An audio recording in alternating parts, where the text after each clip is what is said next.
আসসালামু আলাইকুম। আমি জামাল মালদ্বীপ থেকে। বিশেষ করে আপনারা যারা মালদ্বীপ প্রবাসী নতুন এসেছেন ১ মাস ধরে, আর যারা আসবেন অবশ্য তাদের জন্য আজকের ভিডিওটা। আপনি দেখতেই পাচ্ছেন আমি হেঁটে যাচ্ছি রাস্তা দিয়ে, নদীর এই যে সাইড দিয়ে। আমি বিশেষ করে যে ভিডিওটা বানাবো আপনাদের জন্য, এটা আমি এখন এয়ারপোর্টে যাব।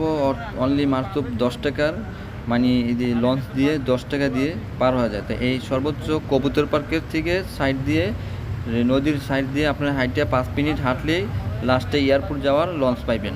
তো মাত্র 10 টাকার মাধ্যমে আপনারা যেতে পারবেন অবশ্য। আর ট্যাক্সিতে যাইতে লাগে 75 টাকা।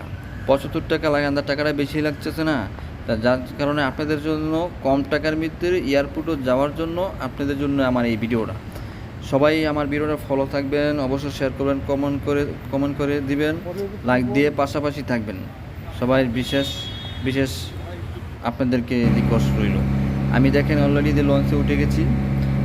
এখন আমি এয়ারপোর্টে যাব। তো এয়ারপোর্টে যাচ্ছি, আপনারা এইভাবে আসবেন। রাস্তাতে হাঁটার পাশাপাশি আসার পথে কোনো বাঙালির কাছে জিগাইবেন ভাই আমি এয়ারপোর্ট যাব কীভাবে, তারা দেখা দিবে। তার মাধ্যমে আইসা আপনারা ওই ঘাটে আইসা পরে লঞ্চে উঠে যাবেন। লঞ্চে ওঠার পরে সর্বোচ্চ 10 মিনিট লাগবে। তো এই যে আমি শর্ট ভিডিওর অবশ্যই নিয়েছি। তো এই যে আমি এখন এয়ারপোর্টে আইসা পড়লাম।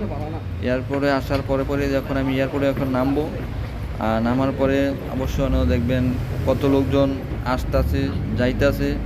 তো আপনারা অবশ্য আসবেন এইভাবে মালদ্বীপ কবুতর পার্কের সাইডে আইসা ওই নদীর পাড় দিয়ে হাইটে আসলেই এইভাবে যেভাবে বললাম আপনাদের কাছে, এইভাবে অবশ্যই আসবেন। অনলি কম টাকার মধ্যে আইসা পড়তে পারবেন এয়ারপোর্টে। তো অবশ্যই আশা করি বুঝতে পারছেন।